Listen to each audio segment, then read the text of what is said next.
Well, I am Tyler Jaynes, and yeah, I'm from Louisiana, and that has its own culture with New Orleans and everything that encompasses as far as like my family and just growing up with that culture and with the big band. As far as like my mom's side of the family is the musical side, so just being exposed to that as I was growing up. But then, in essence, I mean, it hasn't been until maybe the past 10 years that I actually started pursuing music and writing, and I just kind of figured it out as I went along. But it was the same composing gift that my grandpa would use, was like the same composing gift that I started seeing to come up when I would approach music with my own sound, with my own approach, and all that kind of stuff. So, I mean, to define my music is, I mean, it's just, my core is just to stay genuine to who God has created me to be, the messages that kind of flow, and I just want to be true to that. So that's, I don't know, that's how I describe myself, I guess, if I had to describe myself.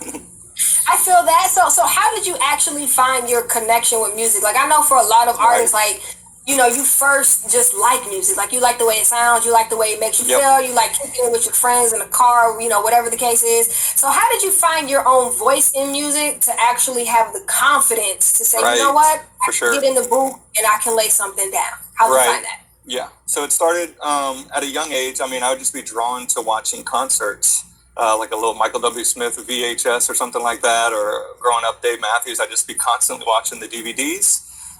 So I mean, I feel like you start to notice people that maybe kind of carry something similar of a sound that would attract me. So, for example, Dave Matthews, he had a certain chord style that drew me in, that I wanted to learn it, and then I wanted to apply it. So certain little things that you pick up from other people around you, that eventually for me just kind of turned into developing what I felt, I don't know, became my sound just by discovering it, by kind of looking around me, see what feels right. And I don't know, it's just getting into it and just doing it yourself to find out enough what works and what doesn't, because a lot of stuff doesn't work. I hear that, y'all, and it's a process in finding what actually works for you.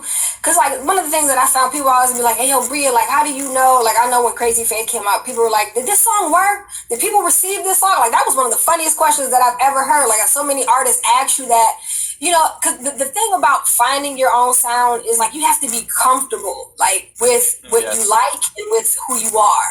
Yes. And then those two things come together, and then it's like, all right, God, I see you, and then God just moves on your behalf. And you have to just be confident in that and not allow if somebody is going to like it or not, or whatever. Because, Yeah. everybody got their own thing. You know what I mean? Everybody likes Right. something different. I like your sound, and I like what you have going on. So let me ask you this. Tell us about your new song. All right, my latest song that literally just released yesterday is called "Dressed in White."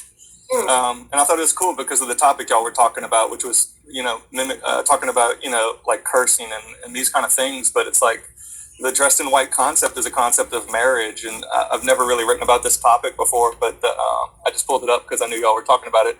But I just remember reading Revelation 19, "For the marriage of the Lamb has come, and his bride made herself ready. It was granted to her to clothe herself with fine linen, bright and pure." So it's a message of purity and sanctification. Just like a wife and a husband, they have to set themselves apart to really be able to commit into a relationship. You can't have any part-time, side time. You know what I mean? It takes a focus. It takes a separation.